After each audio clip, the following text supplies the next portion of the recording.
Let's be honest, nothing boosts confidence quite like great hair. But if you're seeing more strands in the shower, your confidence might not be at its highest. And that's why you need Hers Hair. Hers Hair treatments are made with doctor-trusted prescription ingredients that many other hair products out there just don't have. They come in a variety of options, including oral and topical solutions, so you can find the one that works for you. And they even have options with added hair vitamins and supplements for extra support. Getting started is simple with a quick online hair quiz. Just answer some questions and you will be connected with a provider to discuss your personalized treatment plan. And through Hers, everything is 100% online. So no pharmacy trips, doctor's office visits, or insurance required. Plus, treatments start at just $35 a month.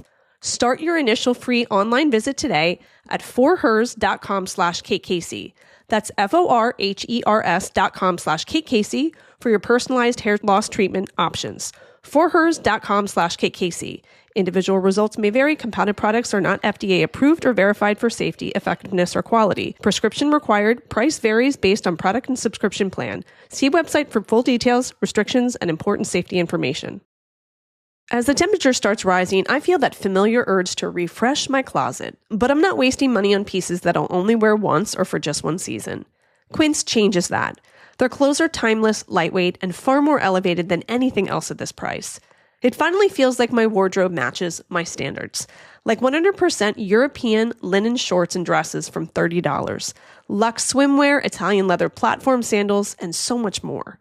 The best part? Everything with Quince is half the cost of similar brands. By working directly with top artisans and cutting out the middlemen, Quince gives you luxury, but without the markup. And Quince only works with factories that use safe, ethical, and responsible manufacturing practices and premium fabrics and finishes. For example, my favorite thing to get right now, 100% organic cotton cropped cardigan. Get it in vintage rose. Give your summer closet an upgrade with Quince.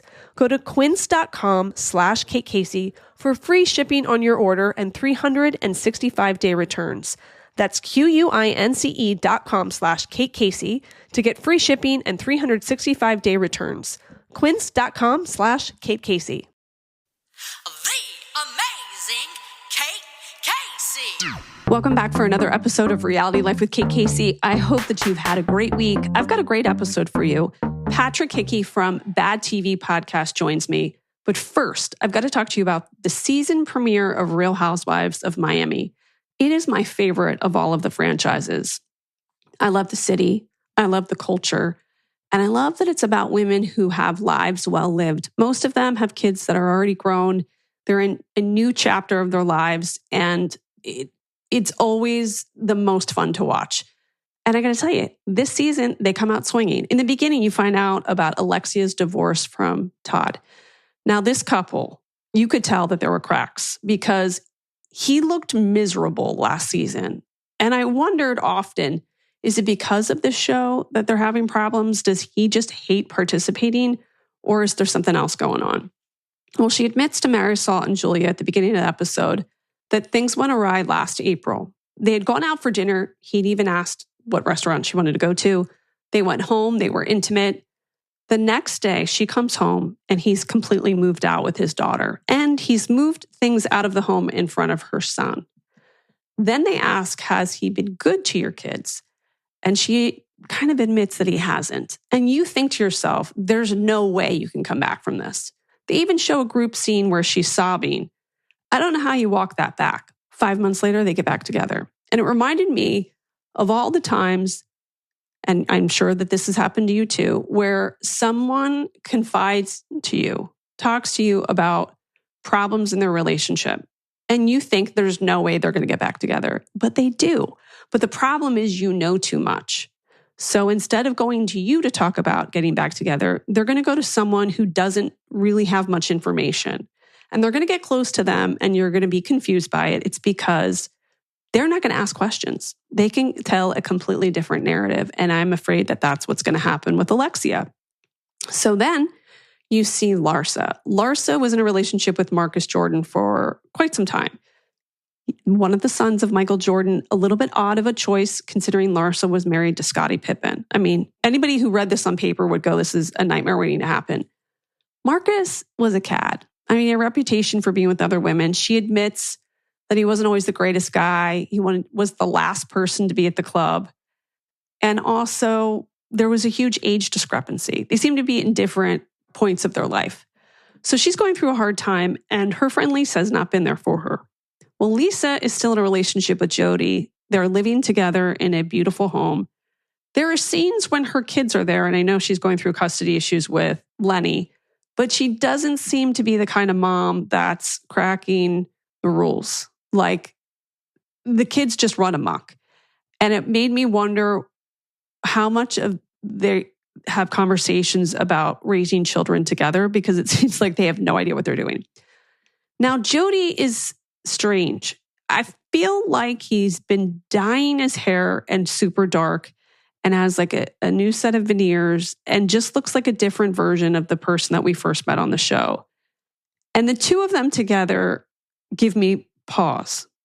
I'm concerned for them because later in the episode, she throws a party for him and she's so caught up in her outfits, which is already concerning to me. And they invite friends over, and Larsa has a problem because Jody, who she thinks is basically a social climber, is still hanging out with Marcus. Now, we've already established that Marcus is the last one to leave the party. He has also been caught in a photograph partaking in things that are illegal. And it makes you wonder, why would Jody want to hang out with Marcus? Why? And then at the party, his friends show up. And they all go into a bedroom and close the door. And they say it's because of the AC. And the cameraman, I mean, God bless. They're kind of, just showing the door with it's captioned. And Lisa does not seem herself. Are we putting the puzzle pieces together here? And she goes off on Larsa because Larsa has concerns that she's seemingly still hanging out with her ex, who, by the way, she says sends her threatening text messages. And Lisa is a very different version of herself, essentially yelling at Larsa and kicking her out. And I wondered, is there going to come a time where she watches this playback and she's going to be completely embarrassed? I don't know what's going on over there, but I'm concerned for Lisa. And I think you guys probably are too. So that enough is reason to watch the show. Great news, Julia, who had suffered an unthinkable tragedy with her son years ago, has just adopted 2 little boys, and everyone's excited for her. And she tells them on a Zoom call, but Gertie was on the call, then got kicked off. She had other meetings, and now it's created communication problems between Julia and Gertie because I don't think she feels like she was as thrilled with the news than she expected. But I think Gertie's got a lot going on because, of course, she's trying to recover from cancer. So a lot of moving parts of the show. The personalities are over the top. Kiki is the most fashionable of every housewife in every franchise and hilarious. And I think you're going to love this show. So you can jump in. The first episode aired this week. I'm telling you, you're going to love it. If you are someone who loves to look at different personalities, kind of assess different relationship problems, this is right up your alley, and you've got to watch it. Now, Pat Hickey is joining me today. We talk a little bit about the Valley on Bravo. Pat has had a podcast. I think he'll be 10 years in 2027. I'm going to be 10 years next year. So we've been watching these shows for a very long time. So you'll be interested to hear what he says about the Valley. And then we talk about Titan, the Oceangate Disaster, which is on Netflix. This explores the Titan submersible's doomed 2023 journey to the wreckage of the Titanic and the ambitious OceanGate CEO behind the endeavor. So they were, again, en route to see the Titanic wreck. It imploded about 3,300 meters offshore Newfoundland. It killed all 5 on board, the CEO, Stockton Rush, among them. The Titan lost communication about an hour and 33 minutes into the descent, and after a 4-day search, debris was finally recovered 1,600 feet from the Titanic wreck, confirming a catastrophic implosion that killed everyone on board instantly. So the CEO, Stockton, was an old money billionaire. He had grand ambitions to become basically like the Elon Musk of deep sea tourism. But some say he was definitely a narcissist. He had possibly borderline clinical, was a psychopath. And that, with a combined of lack of understanding regarding the risks of the Titan, resulted in the unending belief in his own creation. Amongst the 5 people that were on board this were a father and a son. And the son had been a last-minute addition for this journey because he wanted to spend time with his dad for Father's Day. So an unbelievable tragedy, but at the center of this documentary is the personality of the OceanGate CEO, Stockton Rush. So we kind of walk through it with you. And of course, Patrick has also watched the other docs on the same topic, so he can give you even more context. We are telling you to watch Real Housewives of Miami this week and Titan, the Oceangate Disaster on Netflix. Here is my interview with Pat. Pat, you're back. I'm back. You're back, better than ever. Yes, I'm back, better than ever. I'm ready to talk about a submarine exploding. Okay, but before that, what else have you been watching that you've been fired up about? The Valley, we're covering that. I'm curious of your thoughts of this season and the future of that show. We just wrapped up Summer House. I understand that now like a third of the cast will not be returning next season. Thank God. And then, of course, we always watch Below Deck. I also want to know what you think of NYC Next Gen. I think it's unbearably boring. Yeah. It had quite a first episode. And here's the thing. The first episode's always going to be like shiny and beautiful because it's just an introduction into the people that are going to be on the show. But now we have to see if these young people are going to be interesting to watch their lives. And I guess the jury's still out. Well, what do you think? Do you like it? Okay, here's my one critique. And audience, don't come at me for this. I would like to have a couple more straight dudes on there so we could have some romantic entanglements. Yeah, that sounds good. Yeah. But so far, they're kind of interesting. I think Brooks is going to be the least interesting, and it seems like they built the show around him. I think Ariana's interesting. The very fact that she completely threw her family under the bus. That's the only redeeming quality I have in that show is that. Because I've wanted to know for years and years, like what's really going on behind the scenes of that house. And the fact that the U.S. Marshals had to kick their parents out of the house like 2 days ago, it's just perplexing how they were able to stay in that house so long. It just blows the mind how you can just burn through money. Obviously, there's been allegations that she has a pretty significant gambling addiction. I don't know what his bad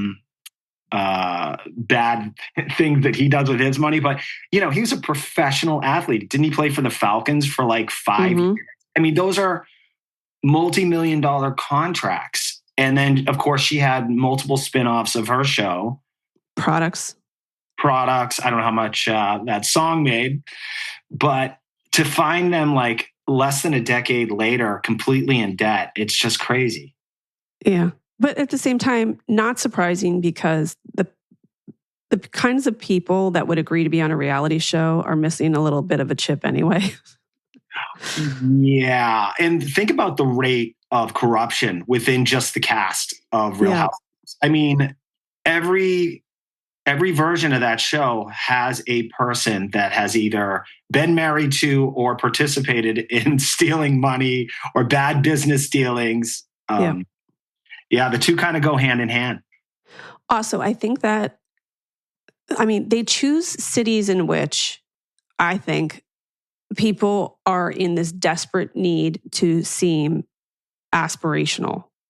Like we live in places where there are tons of normal people, but there's a population of people that desperately want to have the car that everyone drives, the bag that everybody has, the vacation that everybody goes on. And I have a friend who's an accountant who says, you have no idea how many people are living on credit. And I get that sense with the people that choose to be on a Real Housewife. Yeah, I knew a very wealthy family, and from the outside, you were like, okay, they have this gigantic mansion up in the Mulholland Estates. Their kids are going to extremely expensive schools. And then what you find out, as I did, is their house, which they paid like $2 million for, I don't know, in the 90s, now was worth $12 million. And they were essentially living on pulling equity out of the house. Got it. Okay. Crazy. Well, last night I watched the premiere of Real Housewives of Miami, and typically I have concerns about everyone's financial well-being because I see how much they're spending on the accessories and the plastic surgeries and all of that. Aren't those trades though? A lot of times, but I mean, it is absurd how much their lives seem to cost. I mean, the multi-million-dollar homes and the plastic surgery and the accessories and all. I don't know if everything's covered. Now, I know that people have told me the Secret Lives of Mormon Wives, all of those cast members get free plastic surgery. But it sounds like behind the scenes, from what I understand, they're still scrambling to get anything they can because not everything is covered. A lot of them live in rentals. Right. When you watch Miami, you're like, these homes are made of like marble, you know? Crazy. I mean, head to toe luxury. I about fell out of my chair when, I don't know what the news item was, but it was essentially Dorit and PK's financials. And she actually is the owner of that home that they shared. I always thought that was a rental property. Yeah. That's like a $4 million house in Encino. And wouldn't you be panicked every day about the mortgage? No, I think they all are just buying clothes. It's crazy. It's crazy. I think, my wife I'm the cheap one. She's always pushing the boundaries of what we can do. But at least I'm grounded to go look, buying this car would put us in financial danger. I don't even like to even think about it or put us in that position. But yeah, these people, my God. Well, that's so funny you say that because I'm like that too. I think it depends obviously on how you grow up because I had a stepfather that was so frugal that I can't undo it in my own life. Like when people leave lights on or water on, I lose my mind. I would be a horrible Real Housewife. When my family leaves the house for school or whatever in the morning, I'm the last one to leave and I spend about 5 minutes turning off the air conditioner, all the lights in the closet. Yes. It's like, I'm paying for this. Yes, exactly. Yes. Can we talk about the Valley? Speaking of outrageous mortgages, did you watch this week's episode yet? I did not. Tell me, what do I need to know? And it's kind of shocking to me that show, it'll be a couple days and then I'll remember, I forgot to watch it. It's kind of turned into that for a lot of people. Boy, I'd love to talk to Alex and ask what's up with that show because, I think it's getting something like 330,000 viewers on average. And that's not a viewership that can support a show like that. So, but he has said publicly, I'm speaking of Alec Baskin, that the show isn't going anywhere and they're not recasting. But yeah, this is a tough season because the first season was just 6 episodes and that season was amazing, especially given 3 marriages imploded before our eyes. Like a quarter of the cast relationships, it was just crazy. So the expectations are really high for season 2. And so far we have storylines like Jason doesn't wear his wedding ring when he goes out to bars. One of the cast members has a problem with alcohol. Boy, that's something we never see on reality TV. And then there's and then Jesse is just a monster. But it's Owen Jax is in rehab. He's been missing. And I don't know if bringing him back is the secret sauce to make it better. Maybe it is. I don't even think he should be on TV. And I don't think she should be on it either. So TV production especially is very risk averse with talent. If they smell any drug use, they'll shut down production, they'll fire cast members. It's shocking they gave him a show, given what they know about his history. I don't know. Crazy, right? Well, one thing that was interesting to hear was, so Jax allegedly had decided not to pay taxes for the better part of a decade and owned Uncle Sam like $1.2 million. So rather than figure out a payment plan, they took out a second mortgage on that house they live in and ballooned the monthly mortgage payment to $17,000, which is bonkers. Yes. Well, also when he says that her engagement ring and wedding ring are in a safe, they're gone, baby, gone. All right. So I'm pretty cynical about reality TV, probably too cynical, but I don't think Jax ever went to a rehab. I don't think so either, because how would he have access to his phone to just berate her with text? That doesn't make any sense to me. Okay. He's also sneaking into the house to adjust cameras. He's True. also gutting any valuables in the house and selling them on eBay. He's also found a way to find a new lease in a condo somewhere. Like, he's got a lot of free time in that rehab to be right. I'm not buying it. I just think it's a storyline to probably production might have said, like, look, you're on drugs. We can't film you. So this is the storyline. Go get your act together. I don't know. Well, they could say go get your act together, but he has to make the choice to do it. And he does have a history of lying. So who only knows, right? Yeah, he's a compulsive liar. It's going to be, I don't want like probably like in a motel or something. That's what I thought. I don't want this to happen to anybody, but I can see TMZ in a couple years with a mugshot of him, and he's very gaunt, and there's no more shows. Even like shows like House of Villains or Traitors aren't having him on, and it just hits a low, and he does something awful to himself or someone else, and then that's what I'm saying. I don't think this is fun to watch. I don't think this is fun to watch at all. The first couple episodes were really bad, and then you kind of hoped that it would lighten up a bit. Okay, so this week they introduced a cast member. I was told by my co-host that she's been on before. I think her name is Jenna. She's a friend of Sheena Shea's. She may have slept with, oh God, I forget who, but Swartz or something. But I was thinking the secret sauce of this show, The Valley, is inviting new couples that we don't know in. I don't think it's bringing back Vanderpump cast members. Yes, I agree. Jay and Brock add nothing to the mix.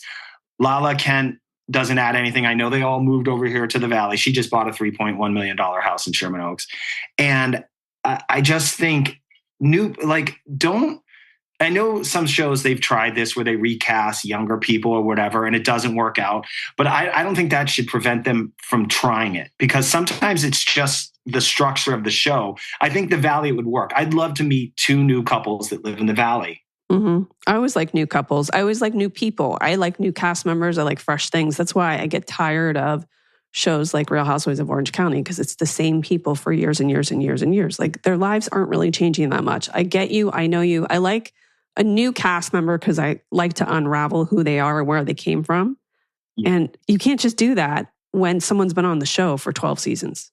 As much as I can't stand Katie on Orange County, it was fascinating having her life unravel and see just how sketchy she is. Yeah.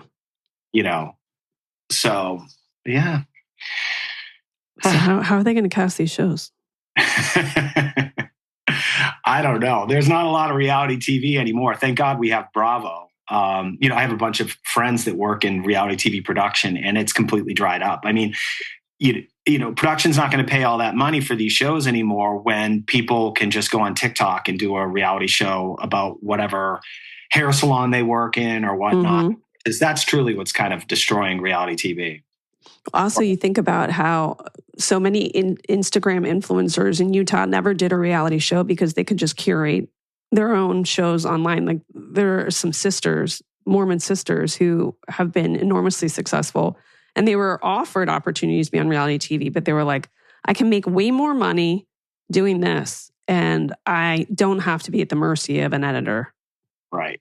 So then you have big productions or streaming services saying, oh, I know what the public wants. They want like another version of the Kardashians. How about if we get Sylvester Stallone and his 3 daughters to do a reality? Right. And it's completely cooked up. Right. Like they're breaking up their marriage and people don't watch it. So there you go. By the way, Miami, when you watch it, I have some real concerns about Lisa. And I'm going to need you to circle back to headquarters and tell me what you think. How much of the original cast are back? They're all back. Okay. Yeah, they're all back. I just love watching their crazy wealth and money, and because they have real money there, or maybe not. But I would like the culture part of it, like how they'll be in an argument and then they'll start speaking in Spanish. And I was thinking about it today. I was like driving, thinking the lack of culture in a lot of these reality shows, I think that's the problem. I think people are hungry to learn about people who have a totally dissimilar life. It's boring to watch a show about people that have a life so similar to your own. Yeah, I agree.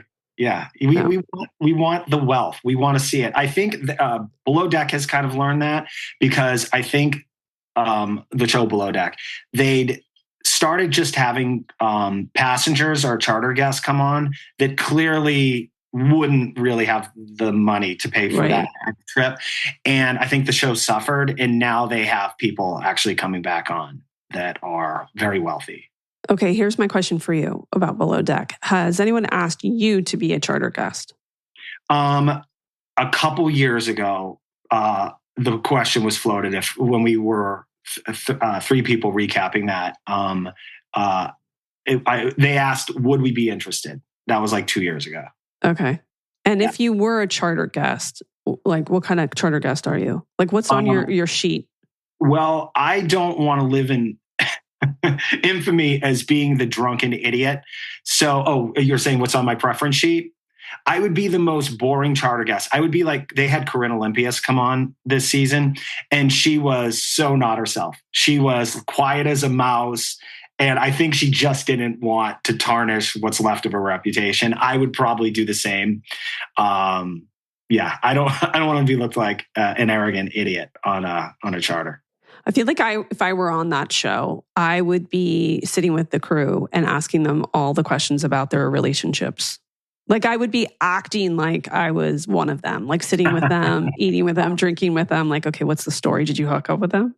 Here's where they would definitely go for it. Is I bet if I put you, me, Mary Payne, Jake and Maddie, and said, look, we're going to be looked at as podcast friends that want to come on, I guarantee they bite. So let me know if you want me to send that email. Because everybody wants to see me in a bathing suit on a boat when I'm this pale. Stop it. So fun. I would be the guest with the spray tan that would leave like a mark, because I'd be like, I cannot be on TV this pale. No, don't charge her for that. They should have my sister on. Oh my God. She would just complain about everything. She'd be perfect.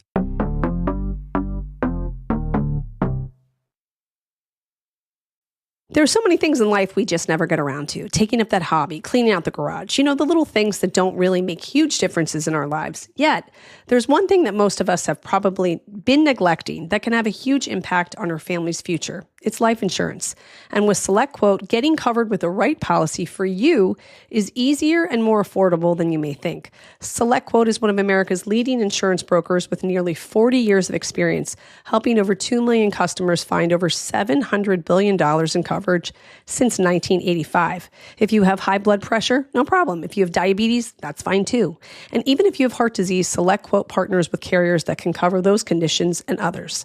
Head to SelectQuote.com and a licensed insurance agent will call you right away with the right policy for your life and your budget.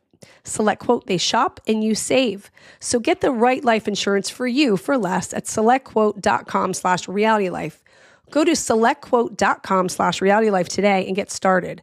That's SelectQuote.com/realitylife.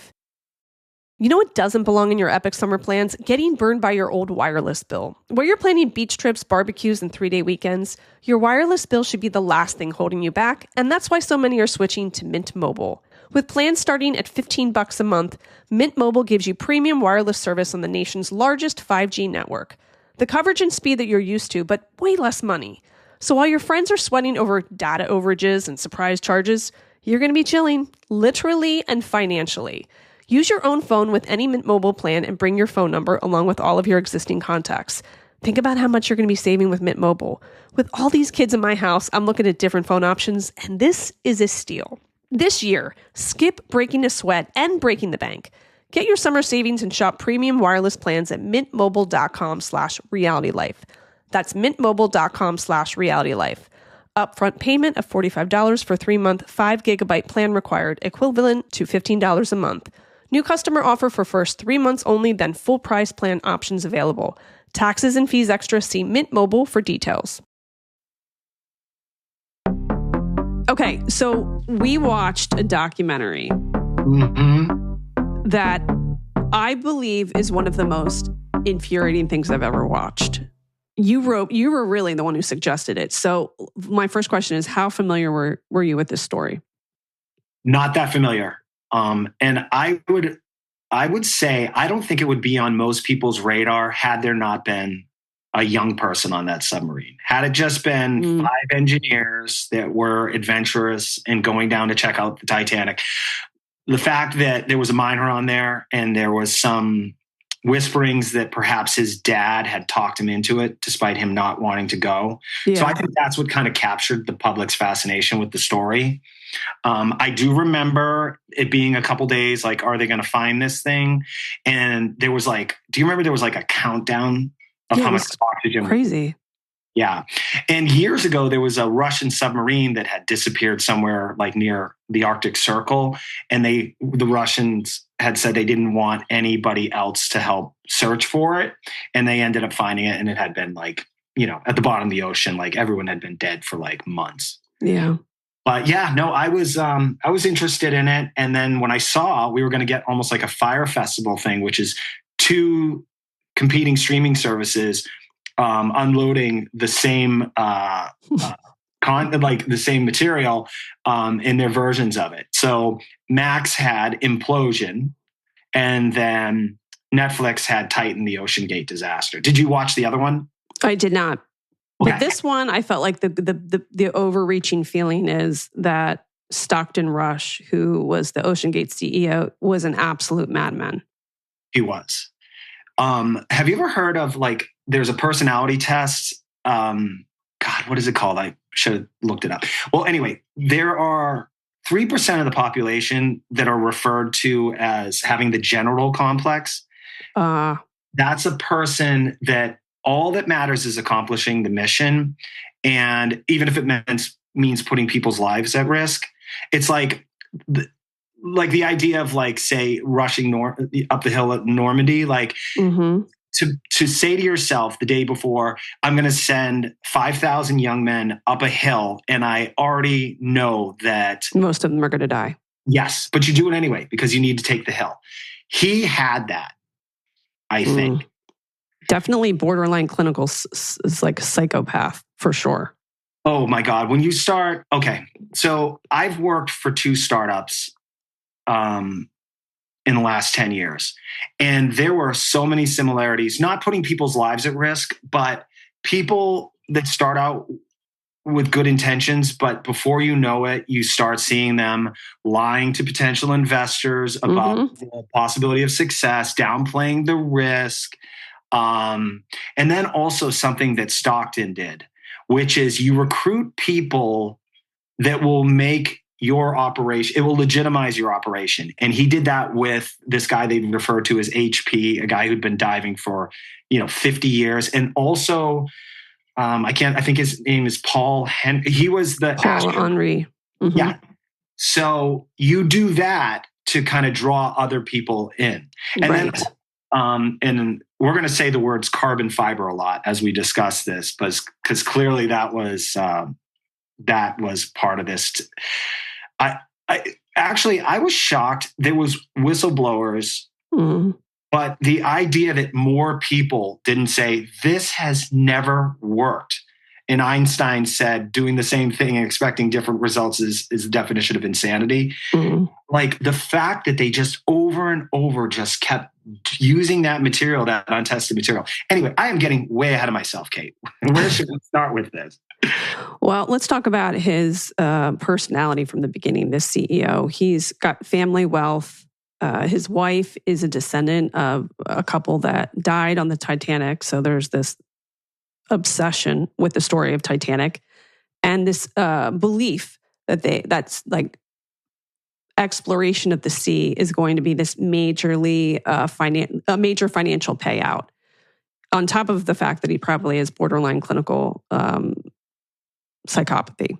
So what do you think about the way in which not only he operated the business, but the way he encouraged the people who work for him to lie? Because it seems as if, as you noted, there are people that can see there are major issues with this operation, but he's encouraging them to basically skirt the law. And if you notice, the team was very young. Always get them young, right? You have to keep them young because then they don't ask questions. And then also, then they would be obsessed with him. He's presented himself as this leader. And as you mentioned, he's got Paul Henri to give some veracity to the project. Always get them young, right? Yes. And I was very happy to see that multiple people had come out as whistleblowers. And of course, what you do when you're this type of person, a psychopath, is you just start eliminating what you perceive as problems. So if you notice, you start asking too many questions, you're gone. Yeah. Right. And then there's no one pushing back. And then you just have some young, enthusiastic people working for you that believe in the dream, or you've convinced them of that. And even when it's right in their face of like imminent danger, they're still convinced in the back of the head. Because, all right, so our culture, I've thought about this a lot. We kind of reward risk takers that lie. So the expression fake it till you make it, there's a million stories of people that have faked their qualifications, their resumes, and they'll go on shows after they succeed and they'll tell the rest of us, essentially co-signing on the idea of lying is okay, especially if it gets you to succeed what your goal was, right? Yep. And that was, think of all the explorers and everything in our history. Look, again, I'll say, if Stockton wanted to go down and engineers were in that submarine with him and they all knew this carbon fiber, it was dangerous. I don't think, as human beings, you write your own ticket, whatever happens. I don't think we have a problem with that. The fact that he was not disclosing the dangers to what would be a business model, to paying customers, that was the sinister part. Mm-hmm. Now, we know that there were two flawed design choices. The whole combined titanium domes with carbon fiber cylinder, a risky, non-standard engineering choice. But also, as you mentioned, the carbon fiber failed multiple pressure tests, yet the company pushed ahead. Then, according to an expert, to take paying passengers on a submersible, the vessel must be classed. In other words, certified as safe by a third party. But since the Titan was not classed, Stockton Rush told colleagues he had no interest in doing so, and OceanGate needed income. So he had to implement workarounds to take people on expeditions. So one of those workarounds was calling passengers mission specialists. Right. And the term mission specialist is a workaround that are some rules about operating vessels at sea. How sinister. Sinister. Yeah. Yeah. And also, was that part of, he also did this thing where they didn't have a home country. So that would eliminate the risk of oversight by a specific body of government. Well, when I did legal PR, there were one or two clients I had over those years that did maritime law, and you really realize just how complex maritime law is because the jurisdictions are so murky. Okay, so one of the bad aspects about the TV show Below Deck, but one of the more entertaining ones, is because there's no jurisdiction, labor laws are out the window. Right. These people work 20 hours a day.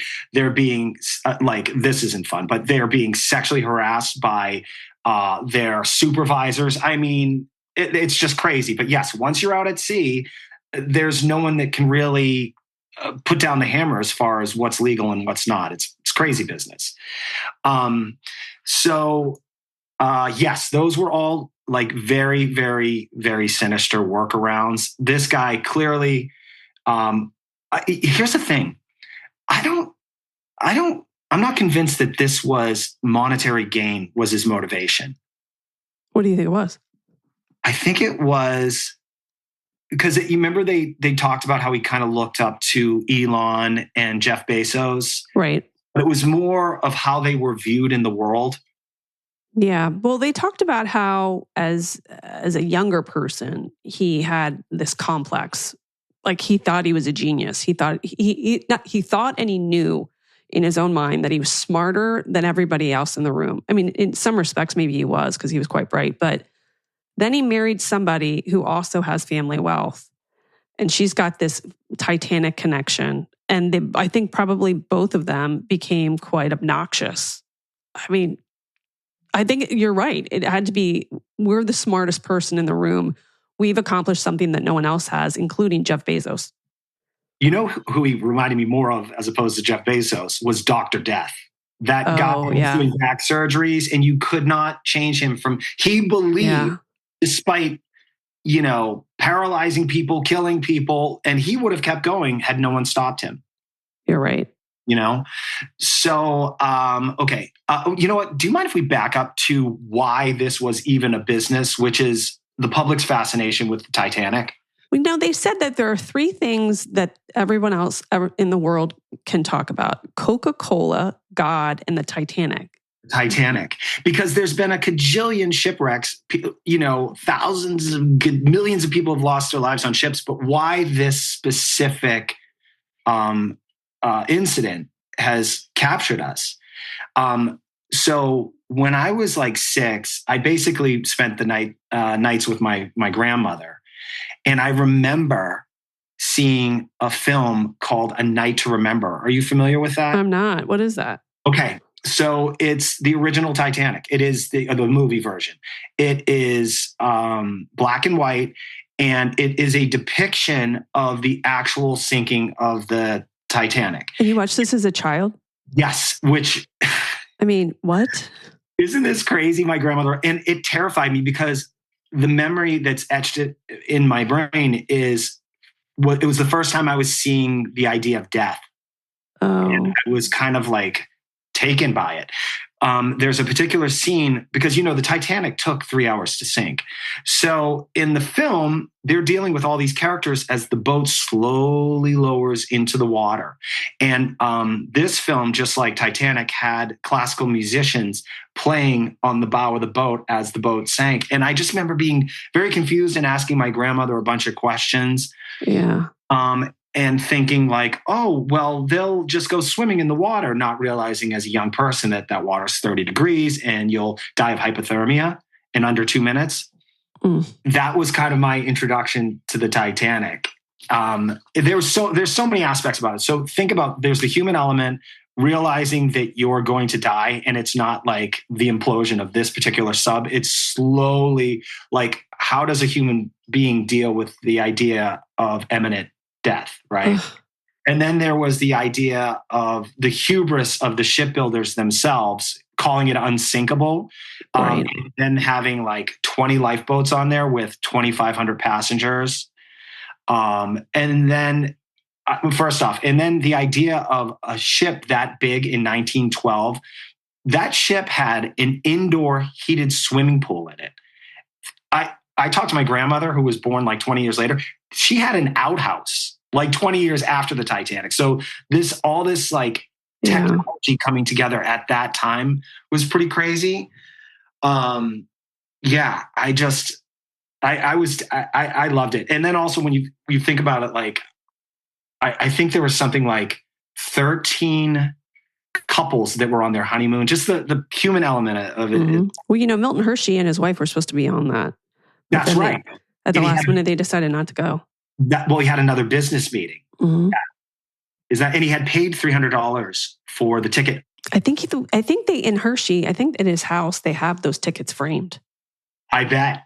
So speaking of tickets, so when I owned the sightseeing tour company, the rent was crazy for my storefront on Hollywood Boulevard. It was something like $4,000 a month. And this is like 15 years ago. I talked a souvenir shop that sold movie memorabilia into coming in and sharing the space with me. And so items would pass through that shop temporarily, right? Because they had multiple, whatever. They had like an online store. So there'd be like a Harry Potter, like hat or something, like actual stuff in the films. One of those films was tickets for the Titanic. Wow. Yeah. And I think they were selling for like $5,000 a ticket. That they were actually on film, but I got to see them. It was kind of cool from the film. Wow. Yeah. Well, I think what you've just illuminated is that people are really are just fascinated by that story. So building a business that's built around this fascination, what do you think about that? Okay. So I like the idea, right? So but if it was done safely. Like to go see the wreckage, this is my nightmare. I almost drowned as like a 9-year-old. Like this, I would never have done that. Well, when to be honest, me either, because I'm actually afraid of the ocean. But so the business model was essentially tourism, right? And so he was a genius marketer because it seems like his team would reach out to news organizations to come and do a news feature on this. And that was marketing for all these people that want to ride on this thing, right? So he had to pay zero money for marketing because every news organization wanted to send someone to take a ride on this thing. So the price was, we'd heard the news prior, it was $250,000 a ticket, but I think the Suleimans had paid $100,000 each to go down on this disaster. So think about this. With this boat, I know there's all the costs. There's that gigantic ship that has to bring it out and all the people that work on the boat. So if you had 6 passengers on this thing and you were doing this multiple times a day, that's $1.2 million a day. And his dream was to scale this to multiple subs, right? So this could have been a $1 billion business within a couple years had it worked. Had it worked. Operative word. Had it worked. Yeah. Well, he also allegedly declared that he could buy a congressman if the company ran into legal issues. That is dirty entrepreneur CEO 101. That if you hear that and you're an investor or you're working for this person, walk the other way. Yeah. Yeah.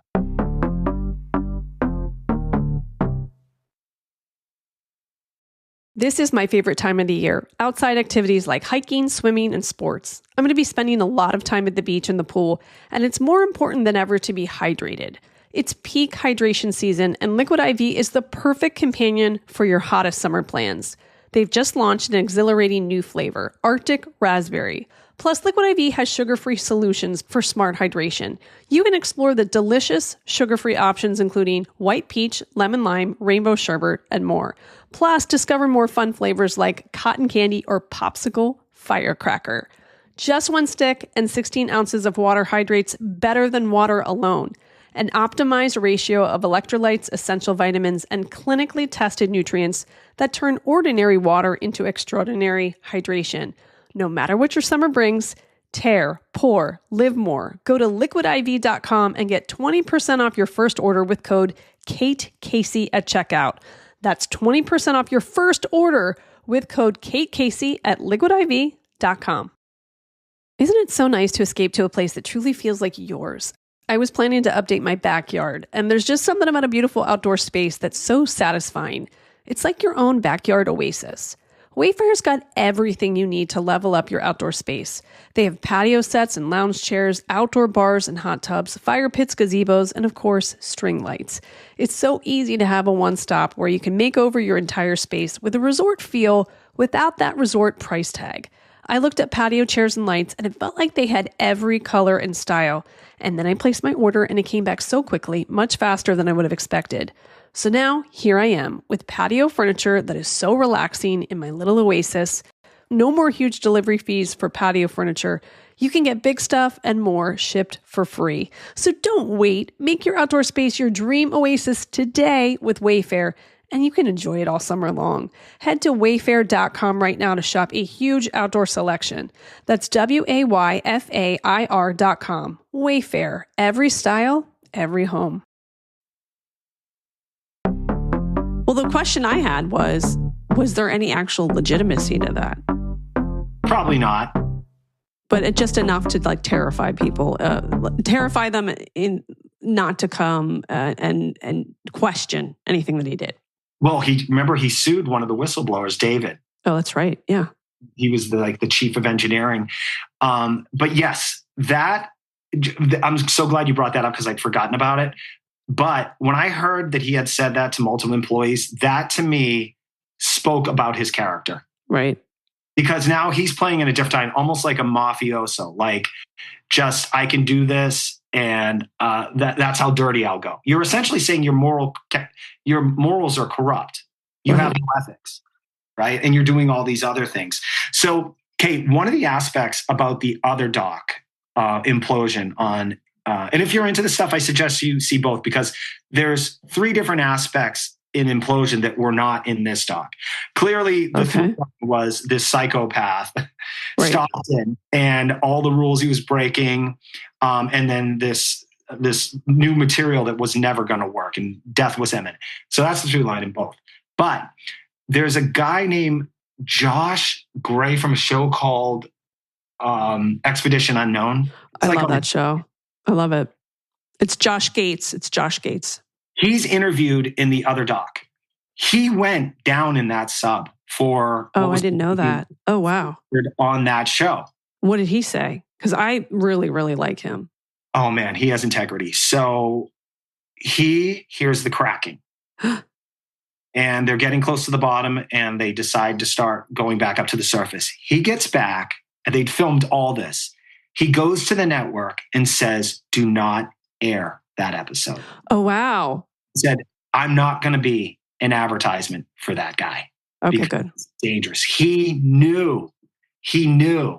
So, God. The other part that so there's this crazy footage that they have. And it's interesting how different production companies can't get their hands on what would be the best footage ever. So the engineering team, when the sub was going down on its final mission, they have them sitting around a laptop and they're communicating with the sub. Oh, I think I saw this clip. Okay. Go ahead. They get a text saying drop weight, which I assume means they're just going to go a little bit lower. And they hear what sounds like a creaky door shut. And they're all stopped dead in their tracks. They all look at each other like, what was that? Right? And then another text comes through saying dropped weight. Right? And they're like, whoo.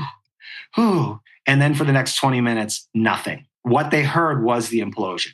Oh, boy. And the text came because there's a time delay. It has to come 2 miles up to the surface to reach them. So they had gotten that text. It was probably sent 2 seconds before the implosion, and then they got it 2 seconds after. So that's an incredible scene to see. And they have that in the other doc. Wow. And then lastly... God, if they could only include all of these things in one doc. I said, yes. That's what my takeaway was. They should have added this and cut it down to about an hour and a half. But the other part is we actually meet the mother and wife of the Suleimans. She lost her son and her husband, who was a British entrepreneur.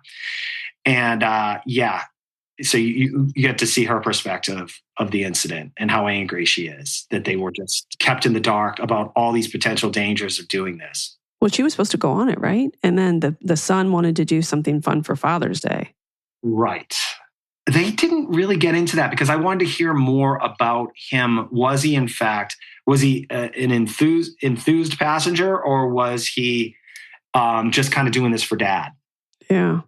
I don't think they cleared that up. I read a review on both docs that said they leave more questions than answers with both docs. One question I have is, so the carbon fiber doesn't work ever. I would like to have talked to the engineering team when they replaced the hull. Right. Did they do anything different that would give them some credibility as far as we're trying to experiment with? We're not just doing the same thing again, knowing that it's probably and hoping that it's going to work. Yeah. Or did they just feel like we just have to make it work? We have to find a way to make this work because he says it has to work. And that's the problem with toxic company cultures. That's right. It's just get to the finish line no matter what happens.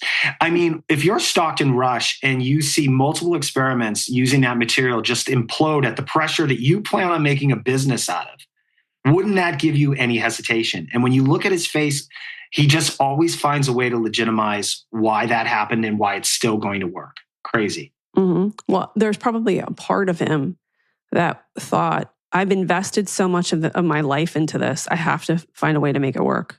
I can't look like a fool. I have to make it work. Problem is he takes everybody down in the process. And there were materials that were proven, like steel, but they were cost averse. So also there's so much unchecked ambition in this story. Yes. And I think it has a lot to do with the fact that he was able to work around any kind of governing body. Mm-hmm. Yeah. God. Yeah. Yeah. No, by the way, with your fear of the water, because I totally feel this too. Did you ever watch 100-Foot Wave? No, was that a movie about it taking down a ship? No, it's the sports doc series about the big wave surfers. Right. You actually will love that. You'll like cry your face off. The whole family can watch it. It's really good. But I say that as somebody who's totally fearful of the ocean. If that's interesting to hear another person has the same fear. If I never had to step foot in the ocean again, I wouldn't care. I go to the beach all the time. I never go in.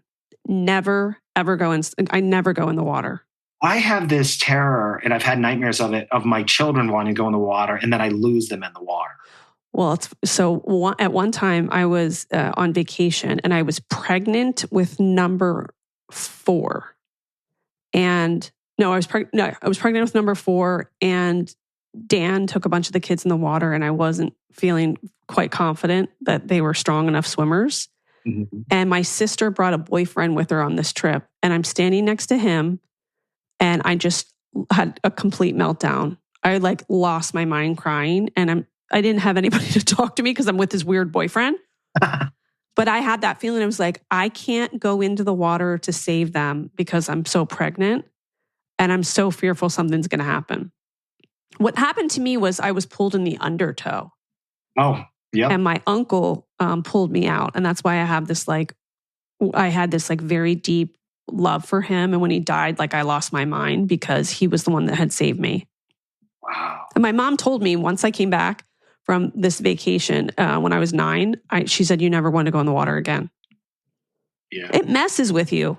It messes with you. There's something just terrifying. Maybe this goes back to watching A Night to Remember with my grandmother, because I've never liked the ocean. I'll hang out at the beach and drink a margarita, but the idea of swimming in the ocean is no, thank you. Also, one time when I was alone at night watching TV, which was my childhood, I watched some movie and there was like a girl swimming in a pool, and then out of nowhere, someone's in the water with her and handcuffs her to like the stairs. Hey, I saw that same movie. You did? Yes. And it was some serial killer who was somehow in the pool, and he tied the thing around her leg to the bottom. Yes. That was like called like Death Night or something generic like that. Oh my God, Kate, we both saw that. Wait, was that the same movie where the kid has the shower, or somebody's in the shower and they turn it all the way to the highest heat, and then they get like bubbles all over their skin? Yeah, I think so. Oh God. Oh my God. The same childhood, because we're both sitting there. No parental guidance, watching things that we should not. We didn't go to camp. We just watched TV all day. Yeah. Meanwhile, my kid is at tennis camp this week. Next week, yes, science camp. The week after that is cheerleading camp. Yeah. Yes. I'm giving my children the life I didn't get to live. Yes, as we go into financial bankruptcy. And all the Real Housewives are getting free plastic surgery and living a multi-million-dollar home and probably doing drugs in the bathroom. There you go. Well, tell everybody what you've got going on the podcast and where they can follow you. Sure. Bad TV is the podcast. We cover Below Deck. We cover The Valley. Of course, we'll be covering Real Housewives of Orange County, and we'll have Kate on to break down the game film for that. And I think we're going to do a past season of Traitors on our Patreon. The audience loves it, even though are you a fan of Traitors, by the way? Yeah, I think that I liked the first season better than the second. You did? Yeah, okay. I did. Yeah. Well, we've been suggestions because there's a bunch of different versions around the world, and we've been told that the Australian version is super fun. All Australian reality shows are better. Like their Married at First Sight is so much funnier than ours. First of all, it's illegal to just get married like to a stranger in Australia, so you unburden yourself psychologically from that. But there was this one girl who had to she meets the groom at the altar. They're doing the cutaway interviews, and she's like, I don't know, he kind of gives me that like feral vibe. And I could not stop laughing, and I had to track her down. And I keep tabs on her just to check if she's still okay. The Australians have such funny sense of humor. They export a lot of great reality TV. They do. Yeah. I know. You know what you should watch? I should watch this too. The Australian Bachelor. They say that's phenomenal too. Really? Yes. We used to have a girl who was the Bachelorette on our show when we were covering The Bachelor quite a bit. I can't remember her. In Australia? Yeah. Yeah. Oh, there you This go. is like, God, 5-6 years ago. But yeah, she came on multiple times because she had moved out here to Marina Del Rey, try and start an acting career. How did that go? Not well. I think she moved back. What they've explained to me is it's like near impossible to make it in the United States. Oh, yeah. I've always wanted to make a reality show about Australia. And like, I've got all of these ideas and I can't get anybody to buy them. Give me one. Give me your best pitch. There was this very, very cute blonde DJ that would go to all of the big like socialite parties in Australia because my friend Jay is from Australia and she knew him. And I was like, you've got to ask him if he would be interested in a show. And he was. But every time I would like talk to people I knew at networks, they're like, would Americans care about? I'm like, yes, they would care about a beautiful, blonde, hot guy that goes to all the big parties. But they're like, yeah, but Americans wouldn't know any of those people at the parties. I'm like, yeah, but what happens at the parties? Right. So there you go. People. Oh, also, there was a Vanity Fair article years ago, I think like maybe 10 years ago, about a group of like granola moms in Australia that were all raising their kids together. And I thought, oh, this is good because this is all bullshit. Like they all kind of hate each other, I'm sure. And then I reached out to them and I couldn't convince them. I would love to know about those people and if they're still friends. It was like, we love each other and we're helping raise each other's children. I'm like, someone's husband is sleeping with someone else's wife. Like, I'm not buying this. Let me pitch you my reality show that has nothing to do with kind of glitz and glam. It's actually the polar opposite. I've been fascinated for the last 10 years watching all the unhoused, homeless individuals on the street. There are stories there. Yeah. And I would, if clearly I'm an idiot and I'm not a therapist or really understand any part of this, but I'd like to. And I think a reality show that was responsible, I would be interested to see following some people that are homeless, not necessarily people that are on drugs or have mental issues, but people that have chosen to live within that group of people. Yeah. Just want to be off the grid and whatever. I would watch a reality show like that. Maybe it would just bum me out like Intervention did, but I know I can't watch Intervention. I can't do it. Oh, yeah. It's heavy stuff. The one that really bummed me out on Intervention was the girl that was huffing. Oh, like the cans? The cans that clean like laptop, like right. Oh, and they were talking to her, and she said, "Yeah, I don't care if I kill anybody while I'm in a car." Like just. Yeah, we're not watching that. Nope. Yeah. Good there times. we go. Boy, that's an uplifting way to read this. Jesus. Tell everybody about the Facebook group too. Facebook group, well, we have two. We have Bad TV and then we have another Below Deck podcast. If you join those groups, they're really pretty supportive. No one ever gets really ugly in there. And it's a nice way to still, I guess, take part in Facebook without any of the negativity or on there. The groups are going to be what, whether or not you like Mark Zuckerberg or not. I think the groups will sustain that business model just because that's kind of the... People want to go and talk. Yeah. Yeah. They're fired up about stuff. And then how can people follow you? Bad TV on Instagram. I think we have a TikTok somewhere, but I'm not sure. But yeah, it's really just find everything. Type in Bad TV. You'll see what I look like. Or you'll see Pat dropping off his kids at camp if you're in the Los Angeles area. Exactly. Give him a high five. Please do. This was fun, Kate. Thank you. The amazing Kate Casey. I want to thank my great guest, Pat, and remind you to click subscribe. Please leave a 5-star review. Join the Facebook group, Reality Life with Kate Casey. You can get my must-watch list of what to watch in unscripted TV. You do not want to miss out on that. Go to katecasey.substack.com. And also, you can follow me on social media. I'm on Instagram at @KatecaseyCA, TikTok, it's Kate Casey, and Twitter, Threads, and Blue Sky at Kate Casey. Check back tomorrow for a must listen Saturday series episode.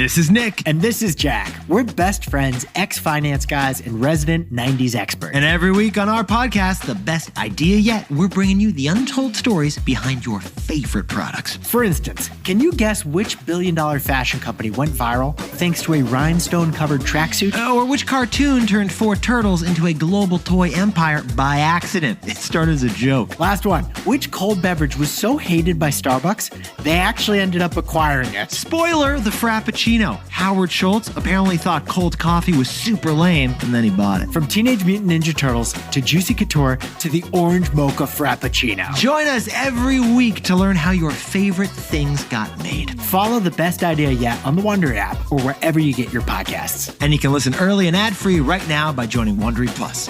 And if this podcast lasts longer than 45 minutes, call your doctor.